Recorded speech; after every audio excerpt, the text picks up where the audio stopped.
Welcome everybody to I, the Serpent Tarot, for another pick a card reading. Today's reading is another in the series that I did my community post on in terms of readings that are meant to remind you all of how amazing you are, like what your real narrative is, who you can be in the world and so forth. And this particular reading is about what is your best narrative arc, what is your hero's journey. So this is looking at what is the ultimate purpose that you might have been born into this world at this time and in this form. What can you achieve? What are your skills? What are your drives? What are the things? What if you were writing the story of your life would be the ultimate story for you? So like any story or any movie, in fact, we're going to look both at your characteristics, the nature of your hero's journey, your narrative arc. We're going to look at where you're up to with that at the moment and what the external world is impacting on that particular narrative arc. What are the plot points or plot twists that could be happening in your story at the moment? We're also going to have a look at, if you were the protagonist in a story, who might be the antagonist, or what might be the challenges or the types of people that are a challenge, and also who might be the sidekick, the support, the wise counsel, whatever it is, because most stories have those sorts of characters within them. Most narrative arcs do. And then we'll ask Spirit for some closing advice to you about living your best hero's journey, your best narrative arc. What I've done to try and help you decide which of the piles, which of the readings you want to go to, and feel free to go to more than one if you are drawn to more than one. But what I've tried to do to help you zone in on that is I'm going to use different tarot decks for different readings. So pile 1, I'm going to use the Somnia Tarot. So that's the Fool card from the Somnia Tarot. Pile 2, I'm going to use the Dark Mansions Tarot. So that's the Fool card from there. And pile 3, I'm going to use the Tarot of the Gods. So that's the Fool card from that one. I chose the Fool card because that is the archetypical hero's journey. That is the beginning of the major arcana, the beginning of the story, and so forth. And if the cards don't draw to you, possibly the Chakra Placement Stones may. So I have a solar plexus one for pile 1, the throat chakra for pile 2, and the crown chakra for pile 3. Those chakra placement stones don't necessarily indicate anything about the nature of the story or the reading. They just seem to me to be chakra energies that are key to our hero's journey, our sense of self, the way we communicate, and our connection to source. So hopefully with those various forms of differentiation between the readings, you'll be drawn into whichever one is the right one for you, or more than one if you want to go to more than one. If you need to, pause the video and contemplate. Do whatever you would normally do to get in touch with your higher self, your guides, and your inner knowing to know which pile to go to. And when you know, the timestamps, as always, are going to be down in the description box below, and I'll see you in your reading. Welcome, pile 1, to your reading. So these cards were under the Fool card to draw you to this particular reading, and they're meant to give us a bit of a sense about what is your narrative arc, what is your hero's journey. And the first thing I would say is that there is something about you that absolutely draws to this sort of reading. There is something quite mythic about your life's purpose and your life's journey. Because if you look up here in 2 of the cards that we drew, we have Odysseus, who is the famed journeyer, the person who he created the concept of the Trojan horse and so forth. And when he was trying to go home after the battles that he did, he was stymied along the way by curses and so forth. It made it a very arduous, long journey to get home, to get to where he belongs. But he still did it. He still made it. And this card is always an indication of a journey, a long journey that you go on, but that one that you will ultimately do because of your cleverness and your bravery and your capacity to just keep on keeping on. And one of the cards that I had in this particular group to look at what are some of your almost spiritual superpowers or that kind of thing to help you is the journey card. So you are built to be able to go on a journey. Some of you may travel a lot. There could be a very, very literal meaning to that you are people who will travel a lot in your lives, that there is something about whatever your vocation is, whatever you want to do in your life, that you travel a lot. Others of you may travel internally and may be enormously good at storytelling and at bringing people to a sense of the beauty of life or the pain or the passion of life in some way with your words. Because when we combine the storyteller archetype here, which is about community and about connectedness and about the stories and the narratives that matter within a community, there's something about home, there's something about ancestry, there's something about where you feel you belong, but there's also something about needing to go out into the world, to experience the world and to journey, and then to come home with the stories to tell. And with Billie Holiday here, this card I wanted to be almost the soundtrack of your movie. Billie Holiday is all about soul and about the human experience, and it's about using your whole soul, and I'll get to that because there's a lot of psychic energy and spiritual energy around your journey, your quest as well, which I'll get to in a minute. But it says that there is something profoundly connected to the human experience that I think you will tell stories about, whether it's that you're a writer, a singer, something like that, or whether it is more that you go out into the world in some way, you make a journey, a quest towards something that matters to you, and you bring that back either to your home or to those that you feel are your community, your home in some way. I am getting that for some of you, there is a very strong community essence more in where you identify rather than necessarily where you were born. Part of your journey may be to find your soul tribe, to find your family, to find your community.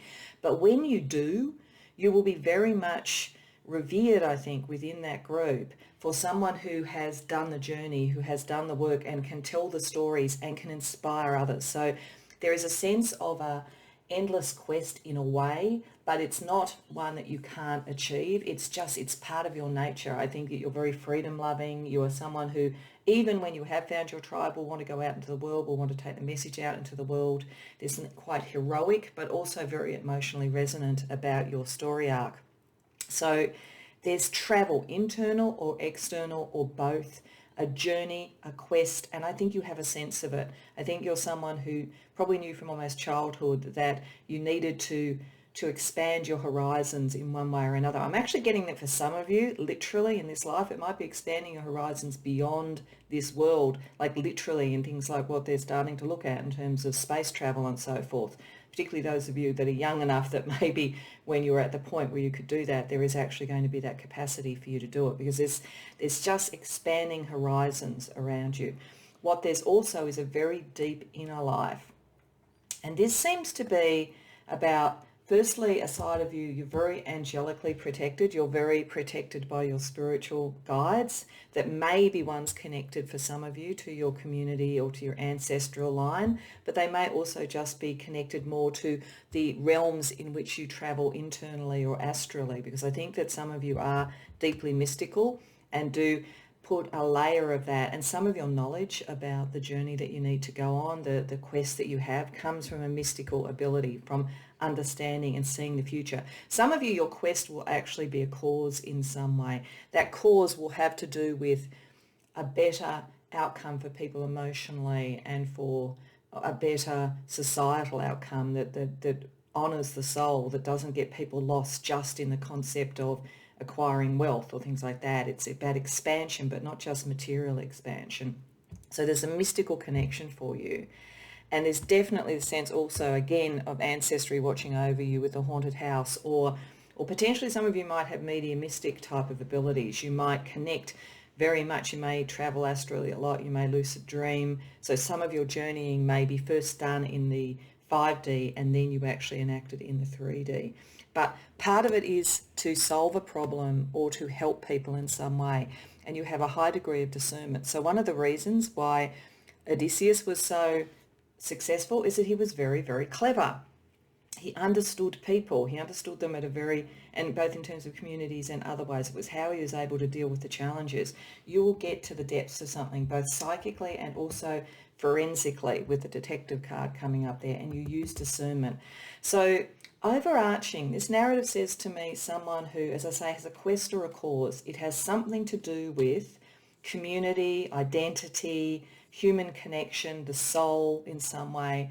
It is very much divinely guided and protected, but it does mean you have a journey. It doesn't mean it's the easiest life. This doesn't mean you're going to have a horrible life, but it's Odysseus needed to be a hero and deal with challenges and so forth. And this discernment and high intelligence help to do that. And I think protection from the other side. But there is a long way for you to go wherever you are at the moment in your life, and you may have started this journey.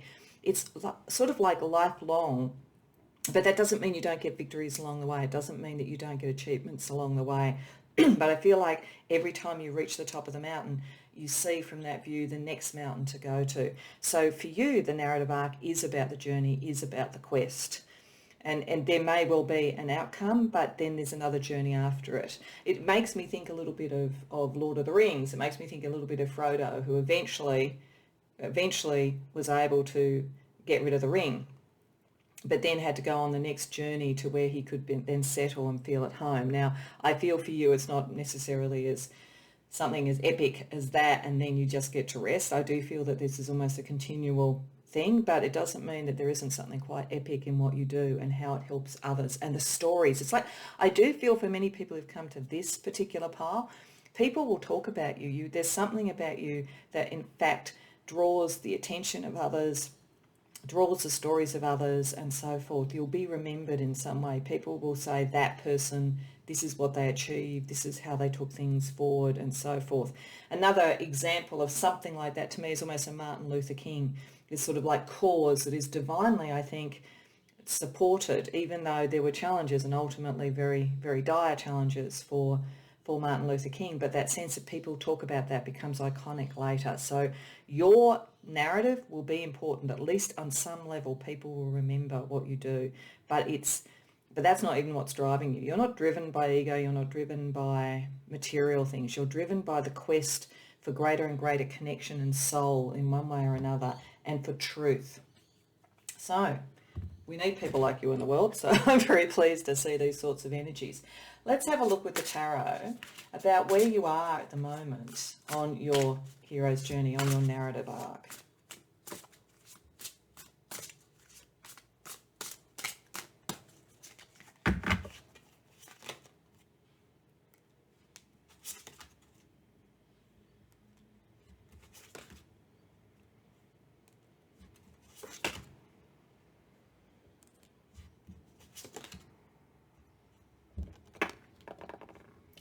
So I think that most of the people who've come to this reading have already started their quests in one way or another. Now, if you're very young, it may be that the first journey or quest has been towards achieving certain educational outcomes, for instance, or it may be that you've been in a family that moved around a lot or travelled a lot, and so you're used to that sense of momentum and so forth. But I think for many people who've come here, if you've sort of done more in your career or more with whatever you're trying to pursue in life, you are in a very strong position now. You recognise these things about yourself. You do know that you have the capacity to keep going through trials and challenges and to use this discernment and intellect to find your way through. You do know that you're coming from a place of caring for other people and so forth.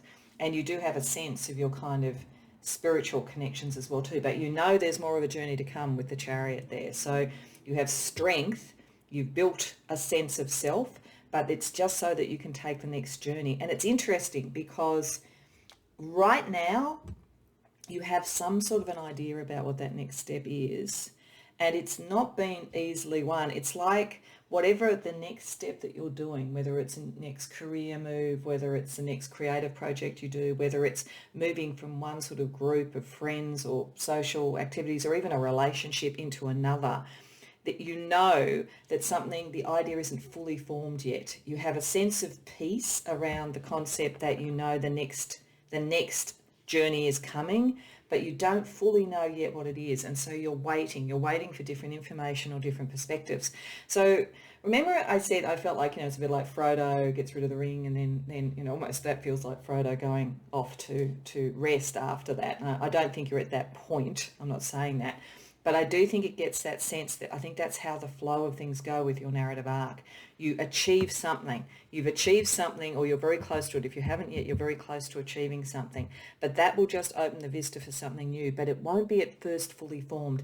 And it is possible for some of you that this is saying, wait, don't rush in. Don't just get sort of like a sense of, right, I'm going to jump into the next issue now. I've got the strength and I've got the sense of sort of forward momentum.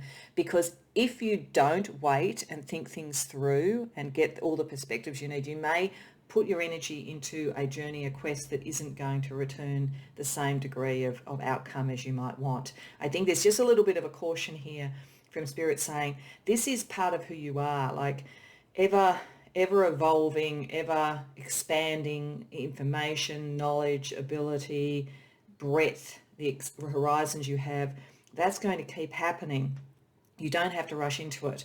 I am getting, this is a timeless reading, so you could be looking at this at any particular time, but if you are seeing it at a time still where travel has been limited because of the pandemic, for instance, it may just simply be a thing of you'll need to sort of wait and cool your jets a bit until some of that is sorted out, but it will be sorted out. There's not a sense that there is a major thing blocking you at the moment. It's in fact almost the opposite. It feels as though you could be very confident about doing the next thing, but this is just a little bit of a warning that you will have more peace of mind on your journey if you wait a little bit about working out the perspectives.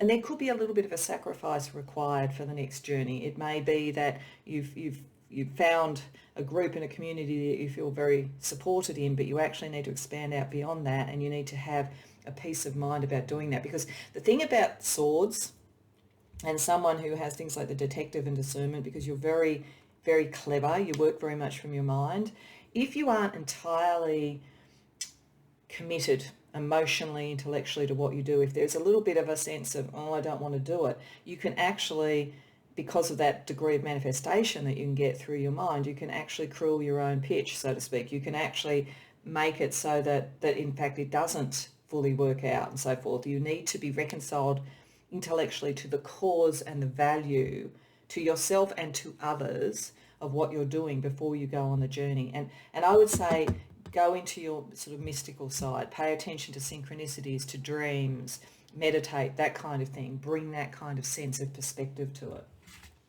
So let's have a look at what the external world is doing around you at the moment. So that's very much your internal world where you're up to. So you have a sense of your strength. There's a new journey on the horizon, but yeah, it's just wait for a little bit more information. It seems to be the message there. But what's going on with the external world around your journey, your hero journey, your quest? Because there is an element of quest about you, very definitely.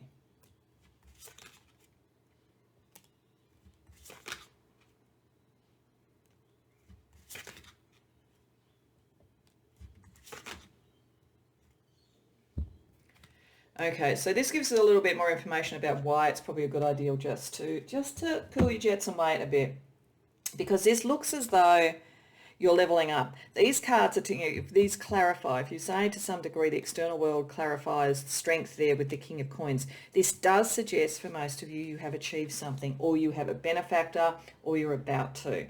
There is money, there is resources, there is a sense of achievement and realization in this card. So that something is happening in the external world for you. If it hasn't happened yet, it's happening soon, but I think for most of you it probably has happened.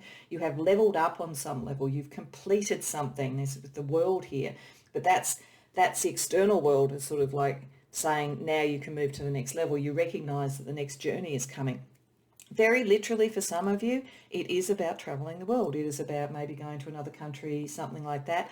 Or it is maybe about leveling up from something that you've done nationally and taking it to the world. There is a lot of really strong positive energy around that. But there is a risk of not realizing everything that you could with the 10 of Coins, because you're moving up on a level that has a lot more competition. So, and there is drama around that. You are not innately someone who wants to just compete. You're not about I'm better than everybody else. You just enjoy the journey, the expansion, the intellectual puzzle, the creative flair, whatever it might be. But you are going to be coming across people who are more competitive with you and who may even try and slow you down on one level or another because you've reached one particular level. So it's saying that unless you take that time out and understand some of the drama that could be around it, you could reduce your next step It's like you can't say just because I've achieved this, I'm going to achieve the next thing. You need to understand the competition better. It doesn't mean on any level that you won't achieve what you want to achieve. And it doesn't mean this is the second and last of the things that you're ever going to do, because your whole life is going to be about expansion and growth and building and so forth. And you will help and take other people with you. But you need to understand that not everything will return the same benefit. You need to understand what the competition brings to the table. So that's interesting. So it's actually a really good segue to the next point about this, which is looking at a couple of the other characters or types of people. So as I said in the introduction, I'm going to do some cards over here for the antagonist or possibly just your competition. They don't have to be necessarily a villain, but the ones that are potentially a challenge for you, some of the personality characteristics, and the same thing over here for the support, sidekick, wise counsel, whatever it might be that will help you in your narrative arc. So just going to pull out a couple of personality characteristics to start with on the types of people or the person. And you may know who this person is. We will use some initials too to try and identify actual people. But if you don't know who they are yet, they may be people you're coming across or types of people, as I said. So that's the antagonist.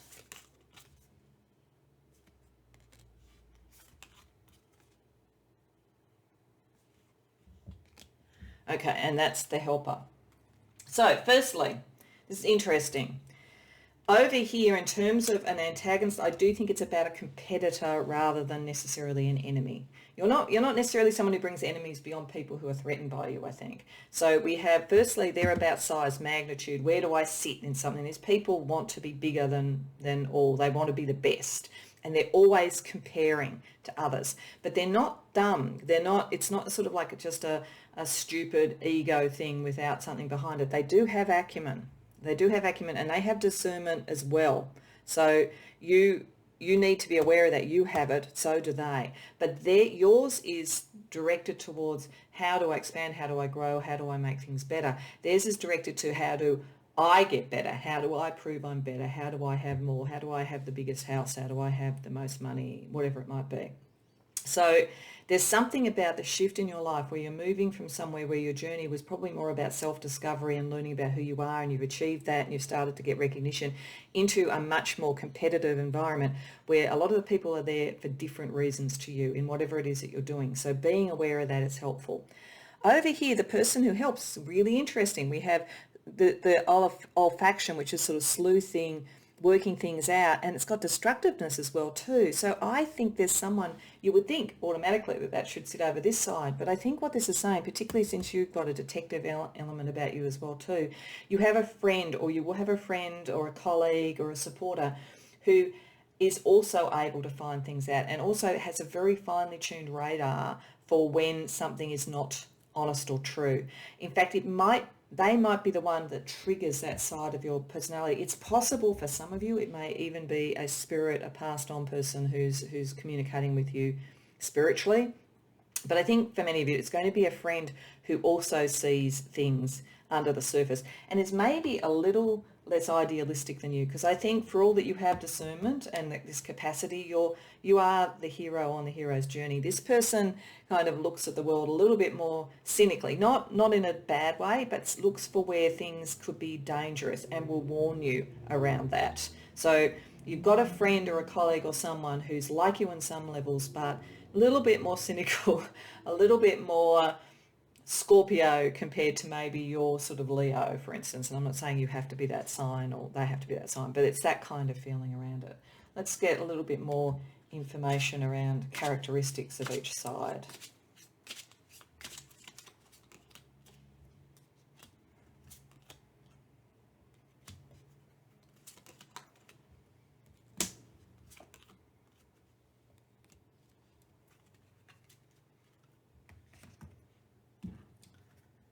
Using a couple of different decks at this point.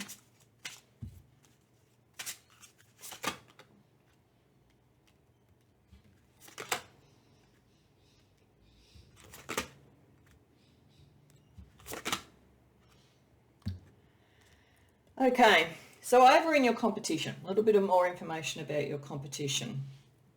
They're creative, they're enthusiastic, they're very much about bringing things into the world. So I would say there's something creative about what you do in one form or another. And creativity has many different forms. So it doesn't have to be that you're a writer or a singer or whatever. But some of you may very well be, I think, with those cards. But you don't have to be.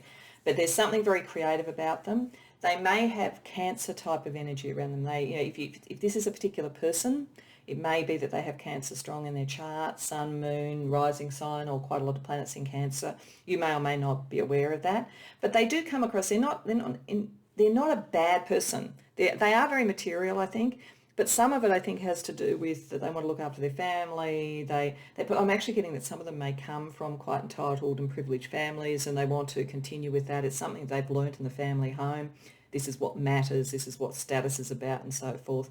But there is a caring side to them, and they are potentially, particularly if you are writing or music or something like that, they are also good at this. It's just that they're coming from a different point of view. Some of them may be multilingual, and this may be picking up the world side as well too. It may be that this person has a number of languages, has travelled the world a lot, maybe possibly has done it more than you at this point in time, and they see you coming up as someone who may threaten their crown to some degree. They really just like to live the good life. They absolutely really like to live the good life with guilty pleasures there. Nothing really wrong with that, but it really just levels down what I was saying before about this is the primary thing of who they are.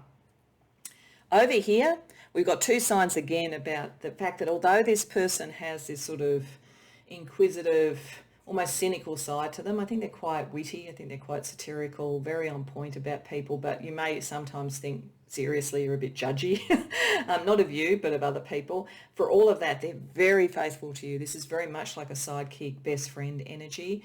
With the dog, Chinese astrology, they may be born in one of the years of the dog. That's potentially the case. Or they may have some of those characteristics: helpful, honest, trustworthy, unselfish. They may sometimes be a little bit timid. So it may be that part of this rather incisive and incendiary way that they look at the world might be kind of because they're protecting themselves in some way. Again, there's a feeling with water signs around them. So I think Scorpio may be the case for some. Doesn't have to be. Or they may have those sort of physical characteristics like wavy hair, larger eyes, wide hips, and so forth. Again, faithful, as I say, and many will be self-employed, but then I think most of you probably will be. If you're not now, I think that's part of where you will level up to. You'll have your own business, you'll have your own creative work, whatever it might be. So there's a similarity. This feels like someone who is a collaborator with you and a best friend and so forth. So let's also just look for any last astrological information about these two sides of the fence. So antagonist and best friend sort of energy. Okay, so this Cancer and the fourth house, that's interesting. So that's very much, there is something about family with this person, and there is something about family or community with you as well too, but I just feel like these people this person or this type of person probably comes from money, comes from privilege, comes from status. It's something they've learned, and it's really inculcated to the base of their personality. They are very emotional underneath everything. With the planet that rules the fourth house is the moon, and the ruling sign is Cancer. So I definitely think they will have Cancerian tendencies, or they will come across like that, whether or not they have it strongly in their chart. But for them, this is all about who they are, what the size of their house is, what car they drive. It's intrinsic to who they are, and they're trying to create themselves as much as anything else. And that's what their driving force is, and understanding that. I don't think that they're an antagonist with you because they dislike you per se. I just think they're a bit threatened by the fact that you may be sort of someone who's coming up through the ranks. I get this sort of image of you're the horse in a major race who's been sort of at the behind, and you're just coming through, and eventually you're going to pip everybody at the post. That's the sense that they get of you, and it really threatens who they are at a core. So understanding that's what it is about for them will be helpful. Over here we have the sun. So this person is a very bright light and energy in your life. They are following their path as well, whatever that self-employed thing is. They're very self-actualized, but as I say, they're just a little less idealistic than you, I think. But they are very much self-actualized. They're very loyal. They're very comfortable in themselves. It wouldn't bother them if you became worldwide famous and they were in the background. That wouldn't bother them at all. They know who they are. Okay, let's just pull out a few initials just to sort of any last information that might help around identifying people in this before we go to the next part of the reading. So we have X, L, W, and G. So some of those initials may connect to somebody, might also connect to an acronym for a business or something like that as well. And over here for the friend, we have I, U, T, V, and Z. So again, these may be initials, acronyms, or something that do a connection. Okay, so now we sort of have a sense about the fact that you're on a journey of ever building evolution. It's a hero's quest in a very real sense. It will do something emotionally resonant and rich for others and be a story to be told. You have leveled up, or you're about to level up. You need to stop, cool your jets, work out the next step. You need to survey what the competition is and understand who they are and what's driving them, because they are driven by very different forces to you, but you do have good support around you. So let's just get some final advice from Spirit around how to help you, I think, make those sort of decisions and get that discernment and move to the next level.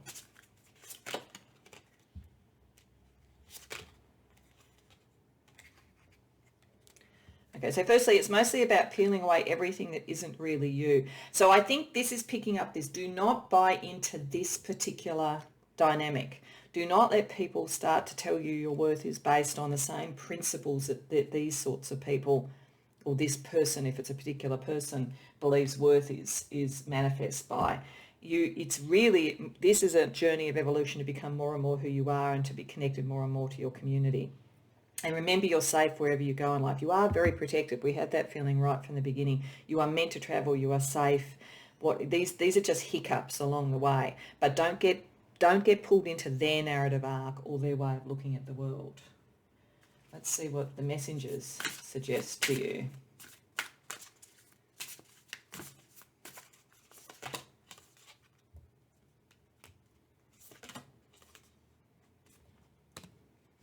Know you belong. Yes, there's something about belonging. For all that you are the innate absolute traveller in one form, internally or externally, as I say, the journey is about your community, about your connection to others, about your soul connection to others, and literal connection to communities, places, and so forth. And no matter where you go and how you travel, you will belong, because this is about you becoming more and more yourself. And share your thoughts. You are meant to tell the story. There is something very important about what you do to not only yourself but to others. So, last but not least, let's ask for some moonlight guidance as well. Just some last pieces of energy for you on your narrative arc, pile 1.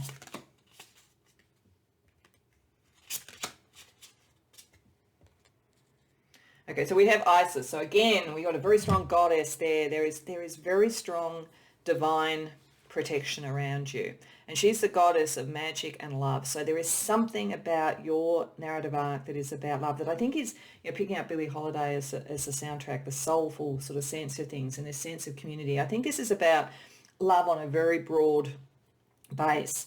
It may be a great love that you find on the journey, and that is your journey, and that really becomes epic in some way. But I think that for many of the people, in fact, most of the people who come here, this is about love on a broader sense. This is a love of humanity, a love of community, a love of people that you identify with, whatever it might be. And you have enormous power around that and magic around that. So never doubt that. If you are looking for sort of crystal energy as a final piece of advice for you, labradorite may be a crystal to have around you. This is about wisdom, intuition, and divination. So it picks up, it may be saying that this first stage in your life has been much more in the material world and finding out who you are, and you're only now really starting to understand how spiritually connected you are and how much that's going to help with your wisdom and your divination and so forth. So do look into that. The journey is internal as well as external. And in actual fact, I think for you, whether you realize it or not, in dreams, lucid dreaming, meditation, you do the journey first in the 5D and then in the 3D. But for some of you, it may be that you haven't fully realized that yet. If you make that connection, then you have a much better way to steer yourself on the right course, and you don't end up going down something because it seems like the most obvious path. There's a slightly different path for you, I think, that will be you need to course correct to, and going into your inner wisdom and inner knowing will help you with that. So you've got a bit of an epic life ahead of you, an epic hero's journey, pile 1. But I do think what you bring to the world is important. So I do wish you the very best with it. I hope this resonates for you. I hope you enjoyed the reading. If so, please like the video and subscribe if you haven't already done so. And if you have any comments on this, I'd be fascinated to hear about it in the comments. Otherwise, I hope to see you in future readings. Welcome to your reading, pile 2.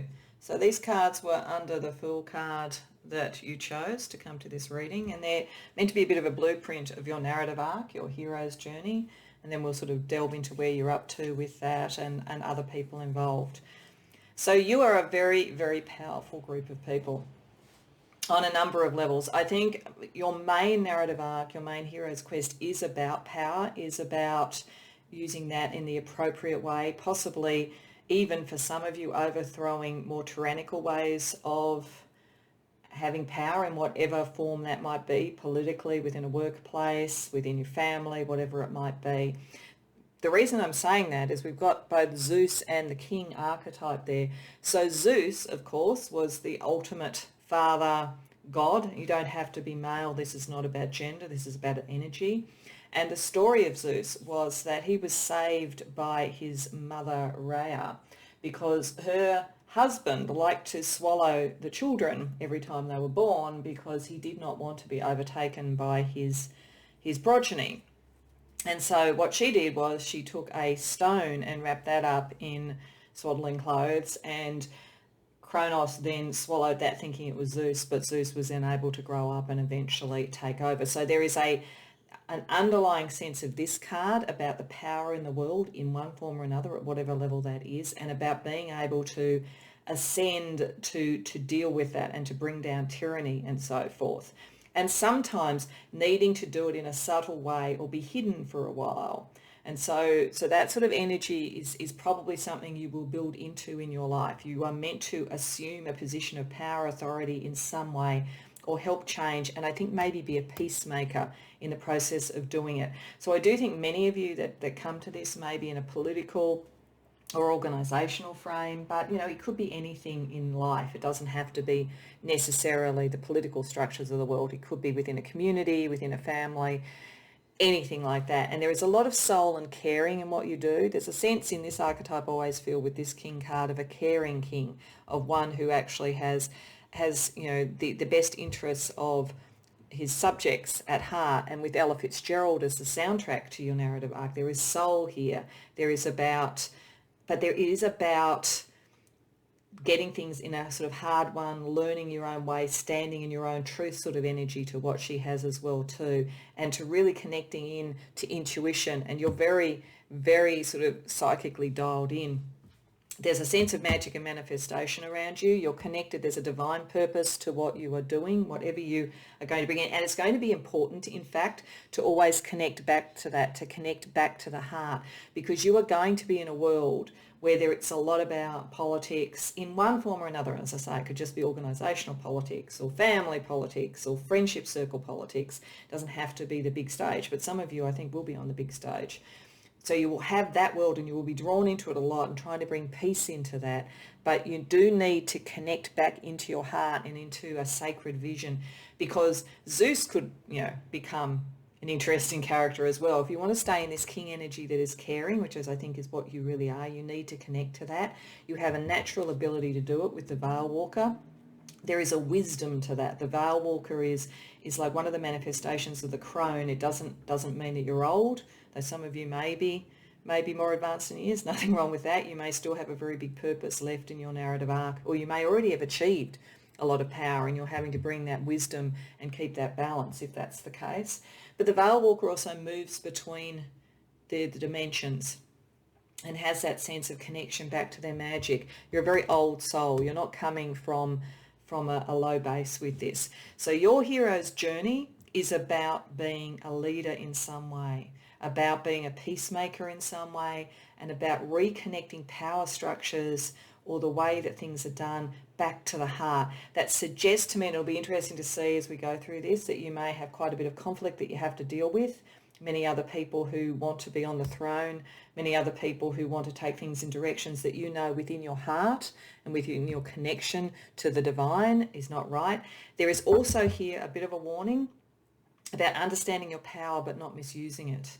So it's always going to be important for you, if you get into positions of power or whatever, to recalibrate back to what is the soul of what you're trying to do, because it's very easy to get seduced by power and to think, well, I've defined myself as what is good, and so whatever I do is good and justified. You really do always, particularly if you take on the responsibility of power, as they say, to what much is given, much is expected. You do need to always make sure that you don't take yourself out of a positive energy there. Remember what you've learnt over millennia and over many lifetimes.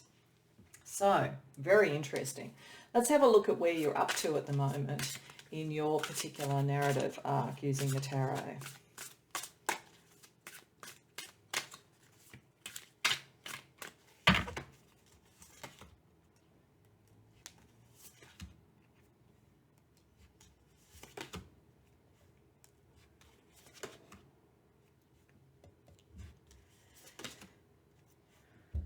Okay, so many of you, in whatever level this is, and it could be at many levels, you could start off with this being in sort of school, university, college, and then it may be a bit of a blueprint of what's happening. If you have a leadership or you have leadership tendencies when you're young, they will probably tend to replicate in whatever environment you're in. But many of you are in a conflict environment now around power. So as I say, that could be at any stage, any part of your life. It's not insurmountable conflict. The Five of Wands is always conflict, but not conflict that is full on. It's more petty. And there's something about the use of power not being appropriate where you are. I'd say you are not yet the king. You have not yet in this environment. You may have in others. You might have been a leader, say, in an organisation. You move to another organisation and you're more a specialist there and you don't necessarily have as much power as you used to have. Or you may not yet have assumed your full leadership ability, but you are around somewhere where you are being confronted with things that are not being done appropriately, things where the power is more about power for its own sake as opposed to power to achieve something, which is what you would want to do that would help others. And you're sorting out whether or not you're going to stay in that environment. Now, sometimes you may have to, if this is, that you're at university or something, you need to finish your sort of courses and get your qualifications or whatever so that you can have the return on investment. Or if you're in a workplace, it may not be that there's another opportunity immediately apparent. But you've kind of sorted that out. You're at a point where you can sort of see that feeling of being stuck or blocked has to do with the environment, not to do with where you want to go. But you are definitely seeing that some of the opportunities that you wanted are not necessarily yet giving you a return on investment. There's an attitudinal shift, and I think you're going through that already, an understanding of the impact of the external on what you're trying to do. And as I said at the beginning, if your narrative arc, your hero's journey is about leadership, there will always be probably a higher degree of conflict and external impact on what you're trying to do, just by the sheer magnitude of what a leadership role does and whatever level it is. It does feel that for some of you there's been something creative, something emotional, something material that hasn't really taken off and you have felt a bit stuck, but you're understanding the environment you're in. So for instance, if this was that it's about something creative that you're doing, you've been trying to publish a book, I'll just take that as an example. It's like you've not yet landed the promise of what you've done. And there is promise when there's two aces there. That's just that they're reversed. And you've been feeling a bit stuck, but you're really starting to learn about the industry that you're working with and how not to be always bashing up against it, but understanding it. Even if you don't have to approve of everything about it, you don't have to agree with everything about it. But knowing that, this I think is the key card. The Four of Cups is reversed. You're coming out of that sense of ennui and detachment from things to sort of be ready to take the next step. And that hopefully turns that around. But because of the nature of your narrative arc, and that was just an example, you know, in terms of sort of something creative. In a workplace, it may be that you've had a new job, a new position, but it hasn't really been what you expected it to be, and you're realising it's because of sort of petty politics around you. So it's just to give you a sense of the energy around it at the moment. But given that, let's really look at what the external world, what is the impact of the external world on your narrative arc at the moment, pile 2.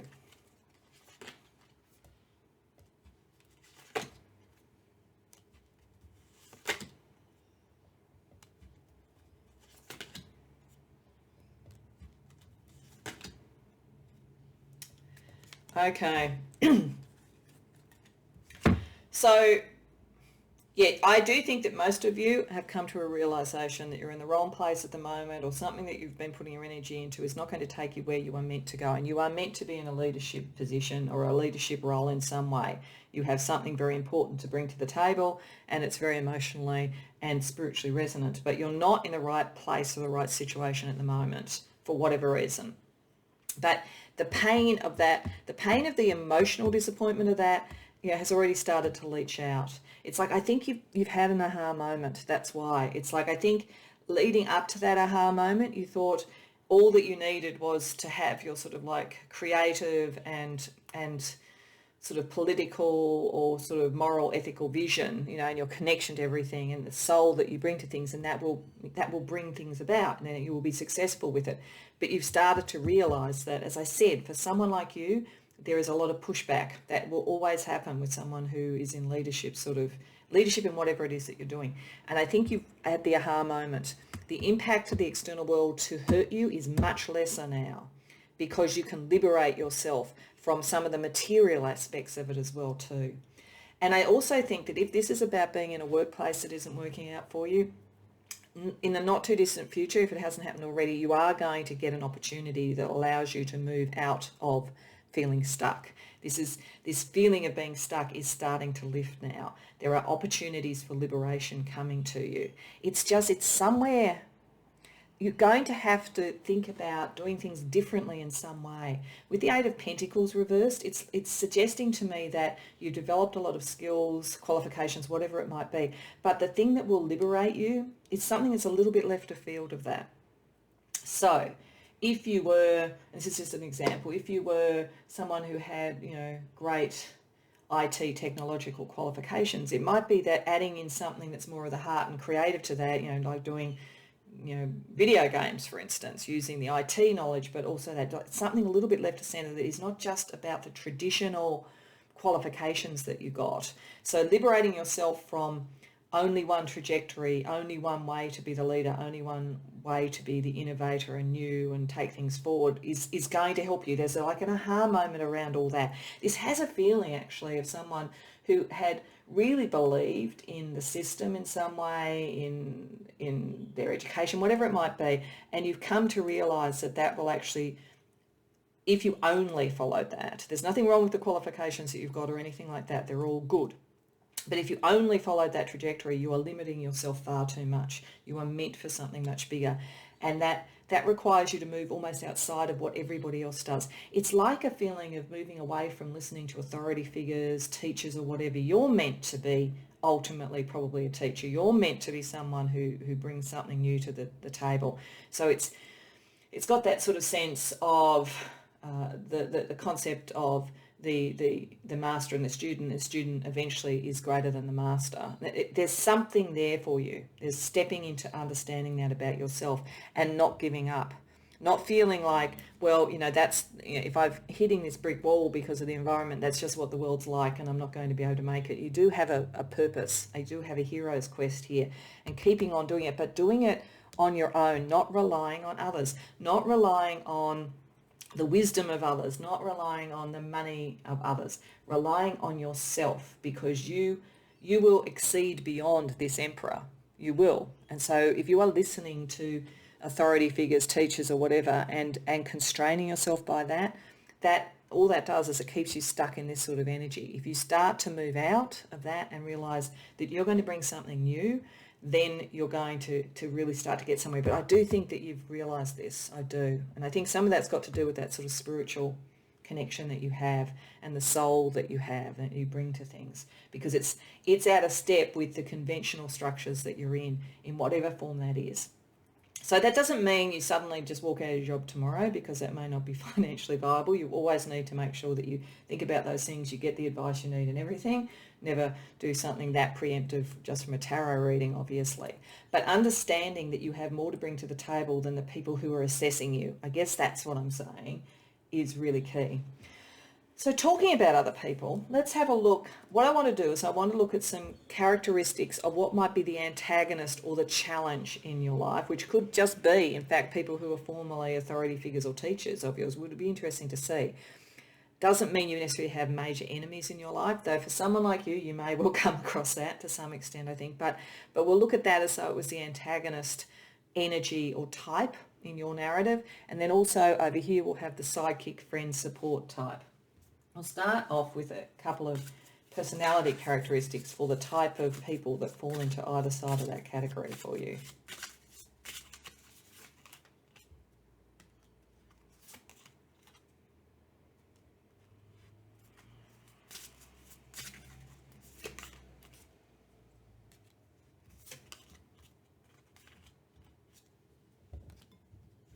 Okay, so over here around the person or type of people who might be antagonists for you.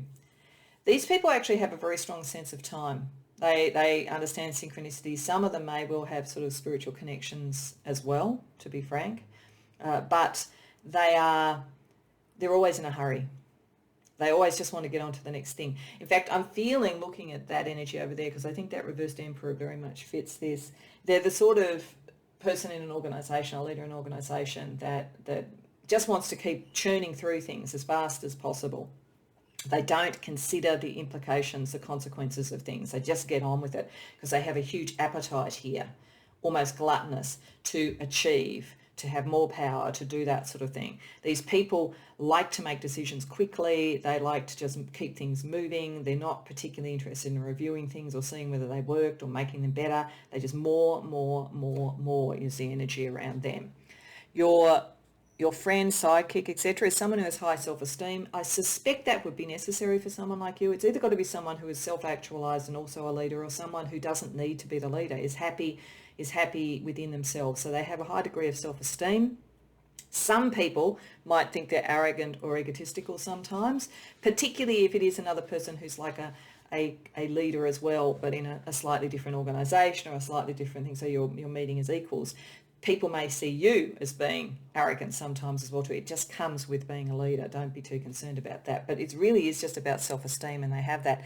And like you, they have a high degree of intuition and knowledge. They're also connected. I do think that for all that this has a very material power of the world type of feeling to it, there's also a very strong spiritual one. So for some of the people who've come to this reading, it may be leadership within a spiritual community or a spiritual way of doing things or a spiritual group, because there is that side potentially to you. And if that's the case, then you will have one or more really strong supports and colleagues who are also in that realm. But if it's in a more material thing like you, they also connect, they understand you, and they get their self-esteem as well from being true to themselves on a spiritual level as well too. They probably feel the same frustration with some of the sort of more conventional structures of the world.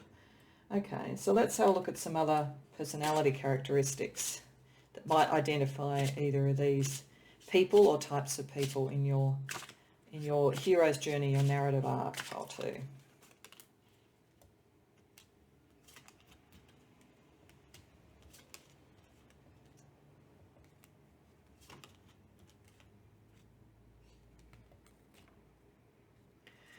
Okay, I do think that for most of the people who've come to this particular reading, this is really picking up particular people at this point in time, because we've got a lot of descriptions here that are almost sort of characteristics of a particular person, the way they look and so forth.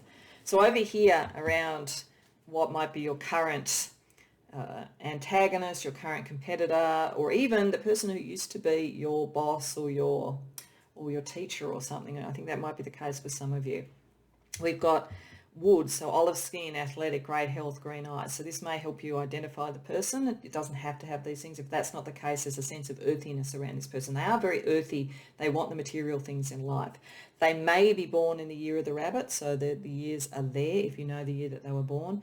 If not, the energy around rabbits is kindness and sensitivity, but they can be also very judgmental and a little bit timid. So I think that for many of you, that this person who may have been a teacher or a boss, they stick with the conventional because they are a little bit timid about being new, and they resist the new because of that. They like to think you do this and then you do this and then you do this, and that is like the way you become successful, the way you do it. And they don't like to question things on any level. They don't have the intellectual curiosity that you and I think your sidekick or best friend over here has. So it's a sort of odd thing. They're sort of in a leadership role, but they're not really that suited to it. Or they're in a teaching role and they may be suited to a teaching role, but they like to just churn through things and just succeed on that level. They're not naturally inquisitive. The person over here has air energy around them. They could be an air sign, or they could have looks like lighter ash hair, light toned skin, pale eyes. They may be a bit minimalist in what they do. They may have freckles, a birthmark. They like routine to some degree too, but they're more connected to knowing the routine. It feels more like a spiritual routine or a spiritual development and so forth. So I'm also getting spots in leopard can't change its spots. I get the feeling this person can. In fact, this person has a capacity to meld and move through environments and understand how to do that. And that might be something that they help you with, in fact, in like making the transition. So there's another couple of characteristics for each.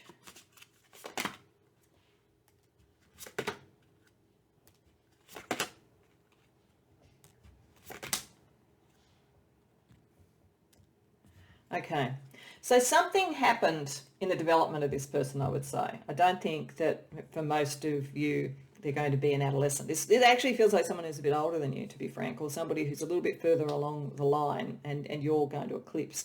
But I think something happened in their adolescence that made them be caught in a particular pattern of doing things. They learnt certain things in their family or what they saw as successful. And there's a little bit of unrealized energy to them. It's kind of a little bit sad. I don't feel like this person is bad. I don't think they're like an enemy. I just feel like there's someone you're going to eclipse, but that may threaten them a bit. They may very much like to be around other people. They may seem very, very much fitting into the milieu of whatever environment they're in. That might be saying, I feel like you maybe don't feel as much that way. So it may be that sometimes they seem to be so confident because they're comfortable in their environment, but it's their environment. Like I think if you took them out of what they were used to, that social butterfly thing wouldn't occur to the same extent, and they'd be a bit more awkward like an adolescent. So they are a creature of their environment. For the person over here, there's air sign, there's also potentially water sign, so Scorpio, Cancer or Pisces potentially, or that kind of very emotional connection to things, that psychic connection as well. They're a problem solver. I think that's part of how they've got their self-esteem. They kind of know things, they can sort things out. They probably would be the sort of person who could do a Rubik's Cube really quickly. They're that kind of person. They just kind of get things, and there's a bit of fun energy around that. I feel like there's a sort of like fun in the problem solving. It's part of their self-esteem is not about being a winner or a leader. It's about understanding things. They get their self-esteem by understanding things. Let's pull some letters just in case they can give some initials or other information. Okay, so over here for the antagonist or competitor or ex-teacher or ex-boss or whatever it is, we have G is important. The G may be quite important. We have two Gs, we have a D and an A, so they may in fact be initials. That makes sense. Over here for the sidekick or friend, we have Z, W, L, D, O and M. So again, these may be initials if there's a particular person we're talking about, if that resonates for you. If it doesn't, that doesn't necessarily mean that the rest of it won't fit. Okay, and I also want to look at some astrological energy for them before we close out with some advice for you about your hero's journey.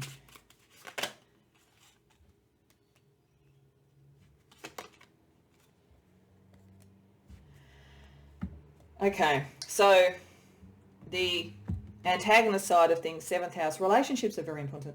For some of you, actually, I'm getting this could be an ex-partner, because 7th house can be about relationships, marriages and all that sort of thing. So for some of you, part of your journey may be independence from that and needing to lead out within that relationship, or it may be a relationship you move from. So that's quite specific, but it may fit with some of you. It could even be an ex who still has an influence over how you view the world.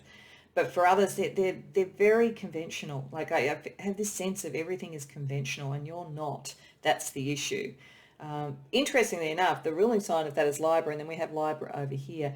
There may be, I feel like the people who are going to be your challenge, your antagonist, your roadblocks that you need to sort of surmount are going to come from largely the same sort of environment as the people who are going to be your supporters. There's something like that, like you're in academia and the people who everybody is sort of like air oriented on that level, for instance, and very sort of like in the theory and so forth, but some are much more conventional, others are much more innovative, and that's more your sort of person. Over here with Libra again, it really does make me feel that there's sort of an air sign energy around them. They are very fair, with the tarot card being justice and so forth. So this is a person who is more comfortable moving between environments and understanding and knowing things and solving the problems. This is a person who's a bit stuck. You need to have more of this energy because you're meant to be unique, individual and a new leader. Okay, so given that, let's ask Spirit for some final advice from 3 different oracles. So firstly, from a sort of affirmations oracle for you.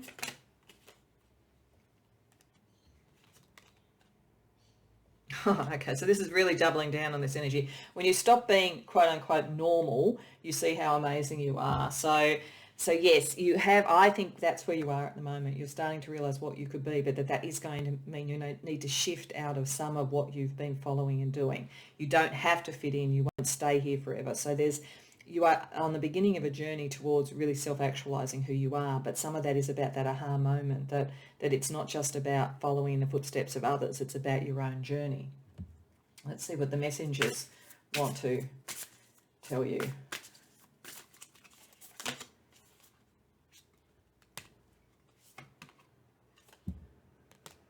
Okay, we are all connected. This goes back to the sacred heart. This goes back to the soul of things. Always remember, because you are going to be in positions of power and influence, that we are all connected, and what you decide has impacts on others. It's not just theoretic, it's actual. We are all connected. And be vigilant. Well, you're going to have to be vigilant if you're going into leadership in whatever form it is, because there will be people who push back on the change that you're trying to bring in. And remember, the peace sort of energy is around it too. You will sometimes be in battles where you need to bring peace, and you need to be vigilant for that. And it's also the vigilance that you need when you have positions of power to not become the thing that you were trying to overthrow. Remember, we are all connected. So lastly, let's get some advice from the Moonlight Guidance Oracle from Spirit for you for your hero's journey.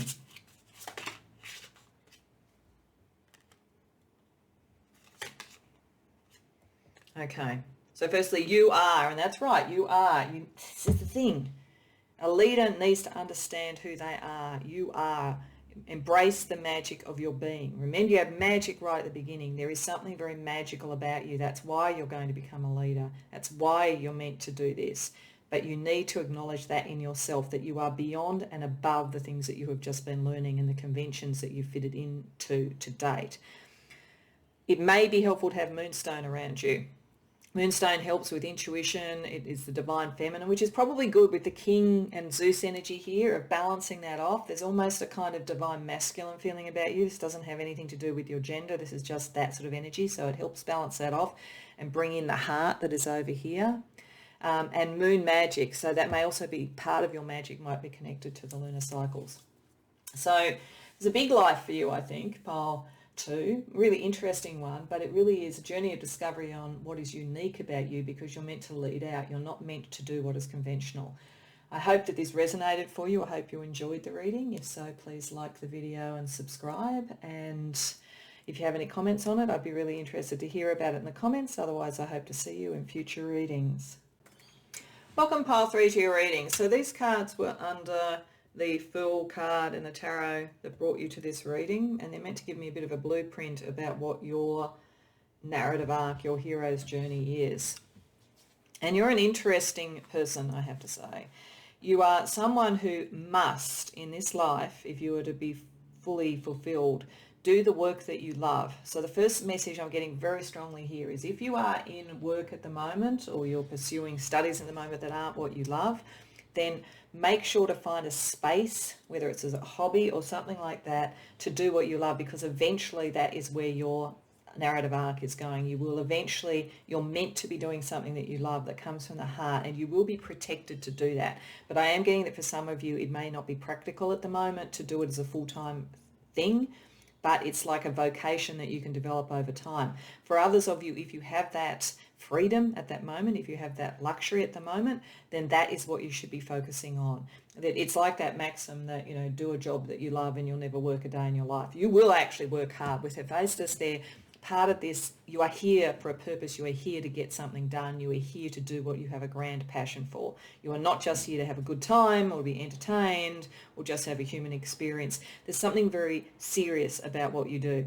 And there's something that's very truthful about what you do. With John Coltrane there being an indication of the soundtrack of your life, it is about authenticity. It is about truth. It is about the unexpected, doing what is different. And it's also about working with others. You are, with the companion energy here, you're someone who will connect and collaborate a lot to achieve what you need to do. And that's part of the protection that's around you. And I think that you provide protection for others. You have a natural healing ability with the Reiki indication there, and a connection to the past. And maybe helping people let go of the past when it hasn't worked. But there is something for you here too, that part of your narrative arc is letting go of whatever it might have been that you felt you conventionally had to do and moving into what you love. But as I say, how quickly you can do that, everybody will have a different experience of that. It's just saying that there is something, there is a grand passion, and if you haven't found it yet, really go within your inner knowing to find that. What do you really enjoy doing? What did you want to do as a child?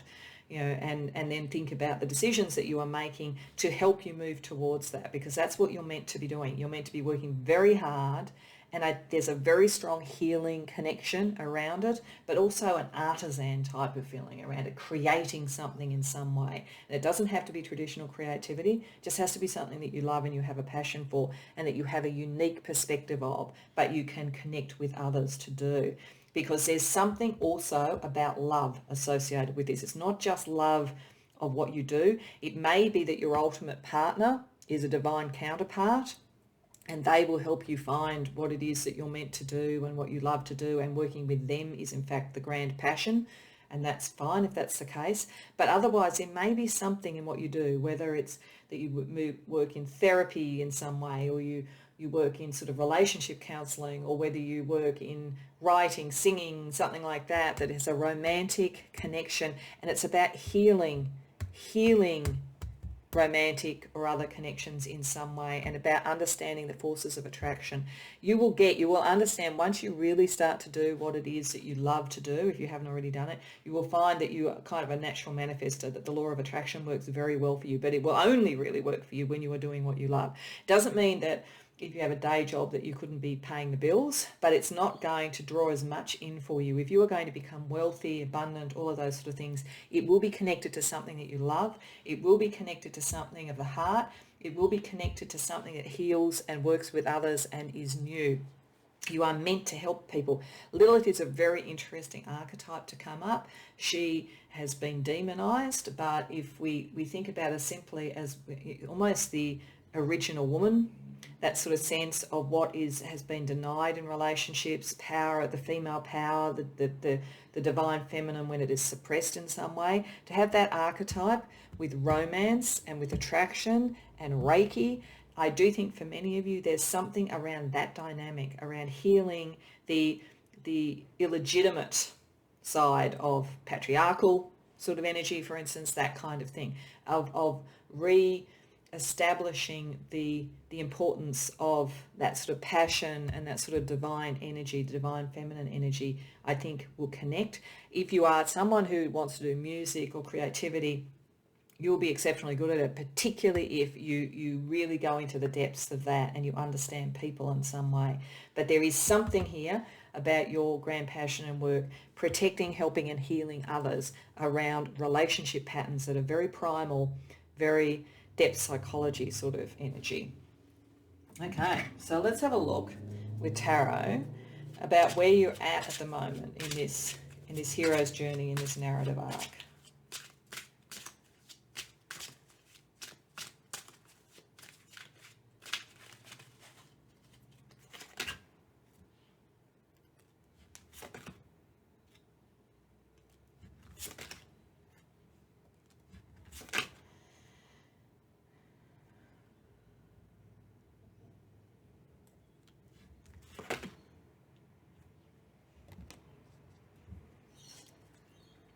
So I think that if you haven't already, you're about to come into a much more fortunate cycle. I think you've actually started to work out what this thing is that you love, and you've been able to imbue it a bit in whatever you do, even if it isn't your full day job yet, or it isn't what you're studying right now.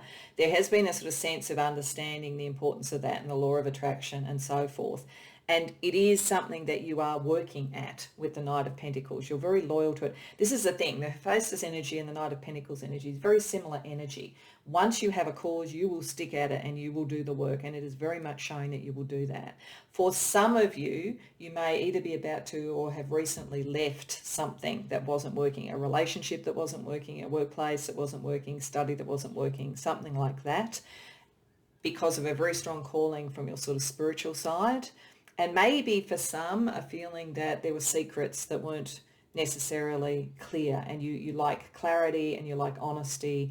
And maybe, so if this is around a relationship, you may have recently left a relationship that was causing pain because it was too secret. It wasn't, and maybe it was a bit repressive with the Lilith energy there. It might have seemed very romantic, but there is an issue there potentially. So if this is connecting to a relationship, there's some sort of moving away from patterns, but you've learned from that. That's going to be your life's work.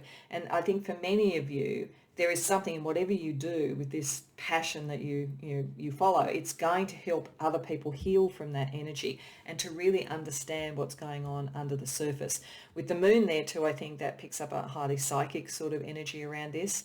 So that's probably the sort of Reiki sort of healing side of things. So any of you that relate to sort of psychic abilities, spiritual abilities, Reiki may, if you haven't already looked into it, be something that would really help in doing this. But I think that this is suggesting that you have started to understand that your fortune is tied to the work that you are passionate about and the healing and helping others. So given that, what is the external world impacting you at the moment for your hero's journey?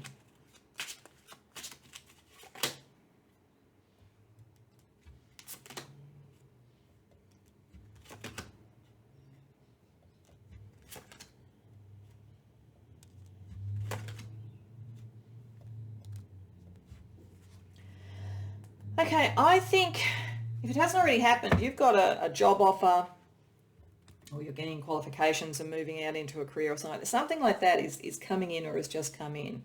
And it feels like it's connected to somebody with very much Wands energy, somebody who's actually established in some way, with the King of Wands coming up here. So there's a King of Wands connection, that sort of charismatic sort of leader, the sort of dramatic sort of leader, connected to the workplace and to the work that you do. So I think that you're going to get recognition for your dedication and your capacity in some way from somebody who is actually self-actualized.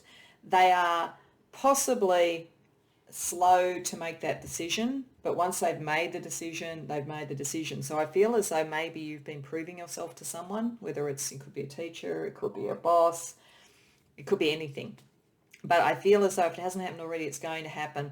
It's just that they take their time to do things. They understand the importance of consideration of things, and they very much like the fact that you are dedicated to something. They kind of needed to see that. I feel like there's sort of someone who would, collaborate with you potentially, or be in a relationship with you or something, but they've taken their time because they're happy enough to be on their own or to do their own thing, but equally they're happy to work with someone who they feel has the same sort of level of dedication. I think you actually are more the person who will produce things in this, and they are more like the marketer, if that makes sense.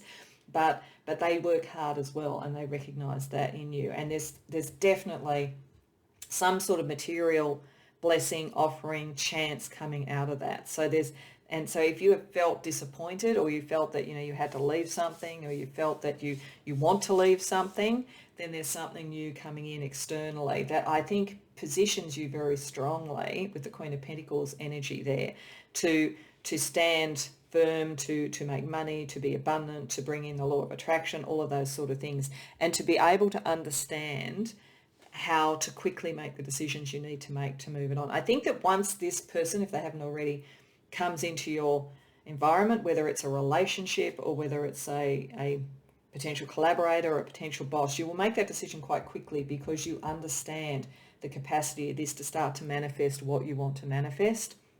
So there's very much that sense that the external world is moving in a direction to allow you to pursue what you would love.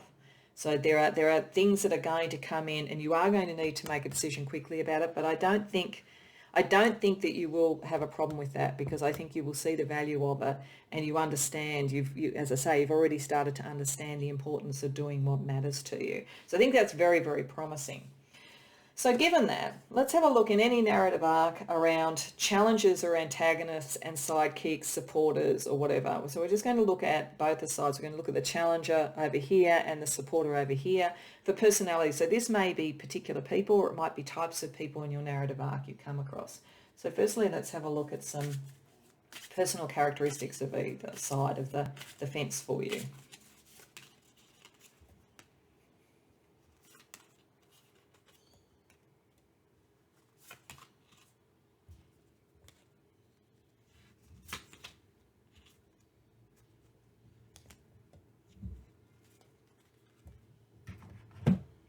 Okay, so over here in the potential antagonist, this person is very much about status and about money. It is possible that this could be someone, I think for some of you, this could be a family member or a friend or a relationship that you're in, where the person is like, that's great that you want to pursue what you love, and that may turn the dollars in the door and all that kind of thing, but they're a bit more cautious about that. They're a bit more sort of conservative in their approach.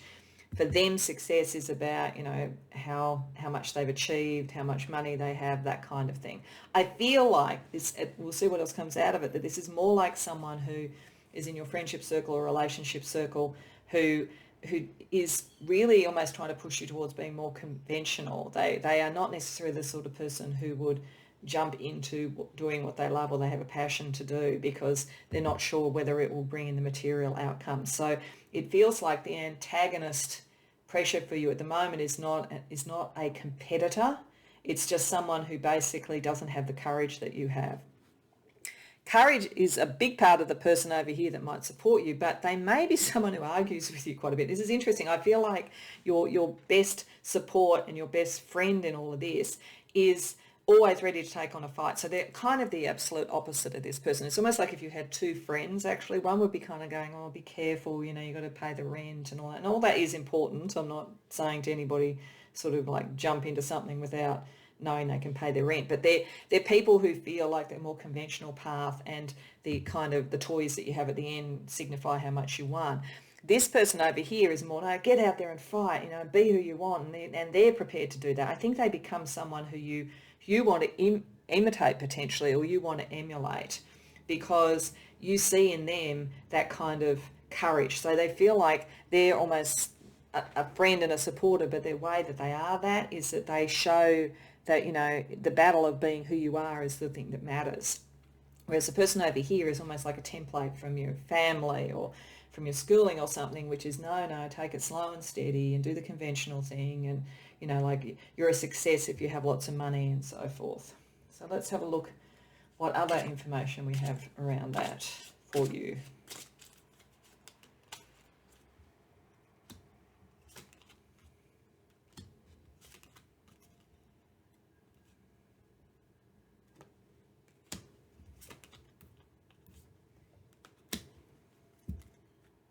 I just want to use a different oracle just to get a little bit more information before I talk about those.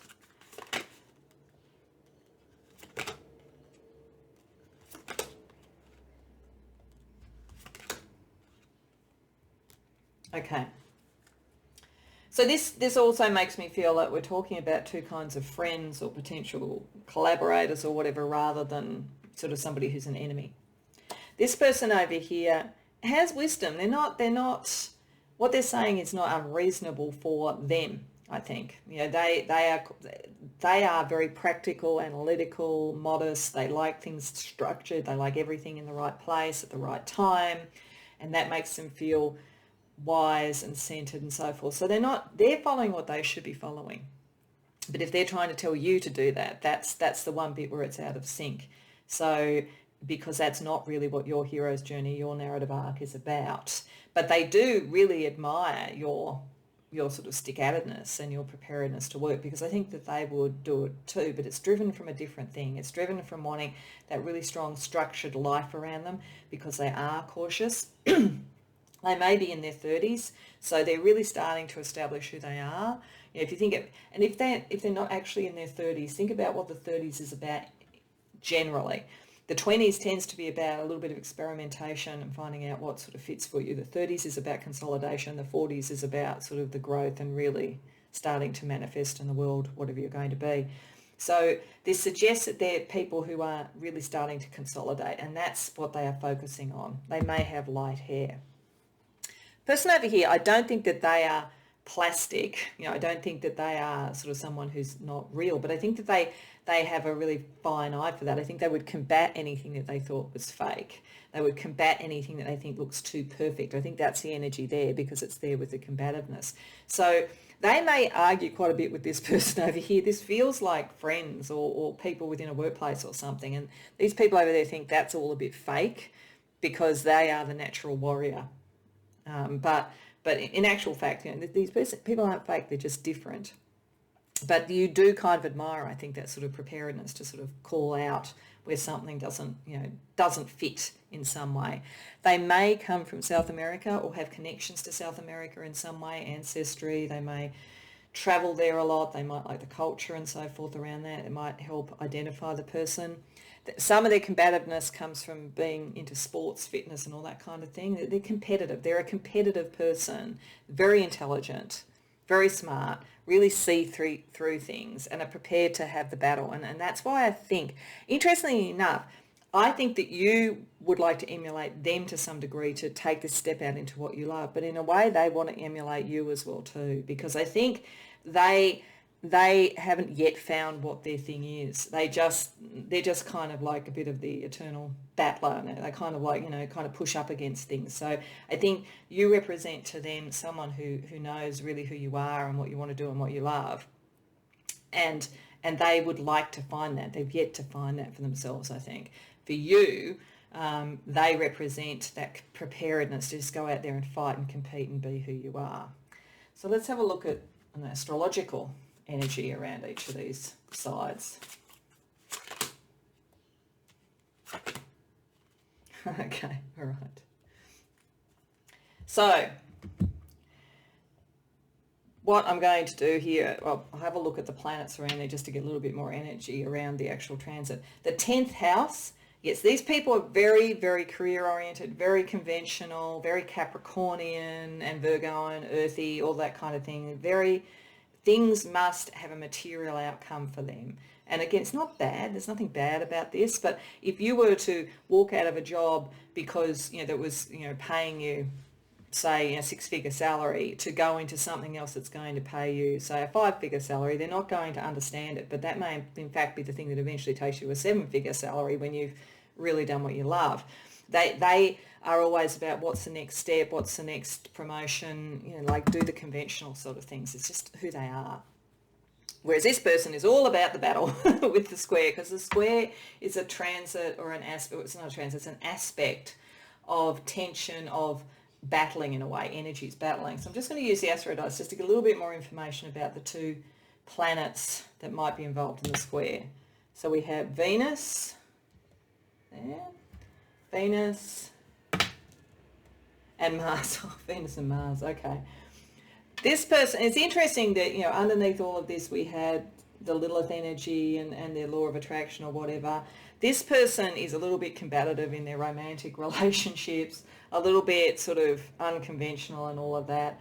They in fact may be someone who's looking to you to help them with that, because they maybe know that they're sort of too much into the battle and not enough into the peace and the resolution and the attraction. So they may ultimately be a client of yours over a period of time if you move into some sort of healing practice.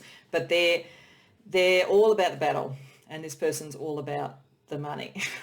And you're all about what you love that heals others. So you have to find that middle point between all of it. So to help with that, let's get some final message. Oh no, before that, sorry. Just do some letters just in case this helps you identify people.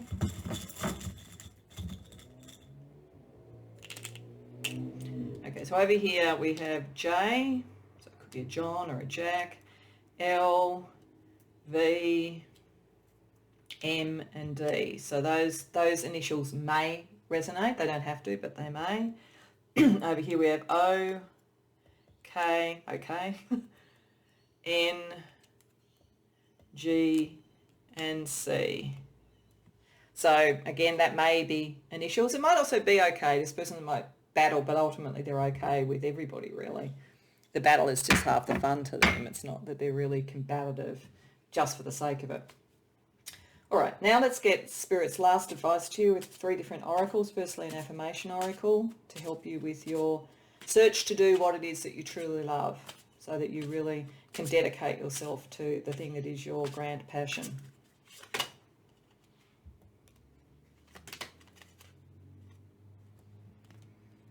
Okay, so something about memory in this for you. Firstly, you've always been happy, you only need to remember. So there's something, I think many of you knew from childhood or even from past lives, you brought this through, what it is that you love, what will make you happy, and you just need to remember that. And then also remember that we're all together in this. So there is that collaboration. Don't feel, particularly if you're seeing battles around the people that you're at the moment, and you're thinking like, how do you collaborate when everybody's so different? If you remember the core of the connection of everybody, that will help you. Let's ask the messengers for some advice for you.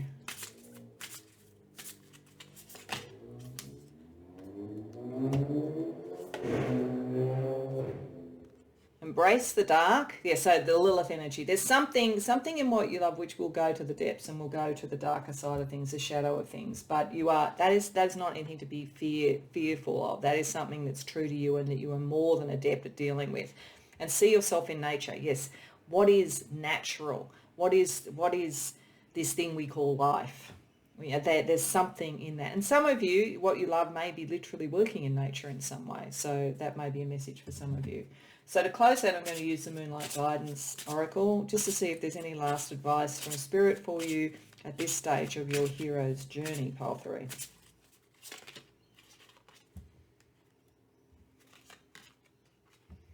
Okay, right. So firstly, Ishtar. So you've got a goddess energy around you. Doesn't surprise me, that feeling of protection, that feeling of great strength, and the going to the depths, which we'll get to with the dark moon. So Ishtar is the goddess of love, passion, war and justice. So this is part of the connection with this person over here, I think. I think that something in what you love is about love, is about connection, is about what works and dealing with the shadow and all of that sort of thing to heal that and to bring justice to it. But you are around someone who inspires you, I think, and you also inspire. There's a mutual admiration society going on here, I think. And if you haven't met this person, you will meet this person, because they're meant to kind of inspire you to do what you are meant to do, but you'll also heal them, because there's something, Ishtar is watching over this, there is a grander purpose to what you're doing. And then the dark moon, introspection. This is embrace the dark. This is not being afraid of your own shadow, not being afraid of the implications of some of your choices, or that you'll endlessly be dealing with conflict all the time, that you can actually be the peacemaker and resolve things. But some of that is going within yourself, knowing you are protected, knowing that you have a strong energy around you, so that you make the right connections and you do what you love, because this is a vocation for you. This is something that is not just making money, though I think that many of you will manifest significantly out of it. It's a true passion, and getting to the heart of that is what will really turbocharge your hero's journey, your narrative arc. So I hope that that resonates for you, Pile 3, and I hope you enjoyed the reading. If so, please like the video and subscribe if you haven't already done so. And if you do know what this is, I'd be really interested to hear about it in the comments. Otherwise, I hope to see you in future readings.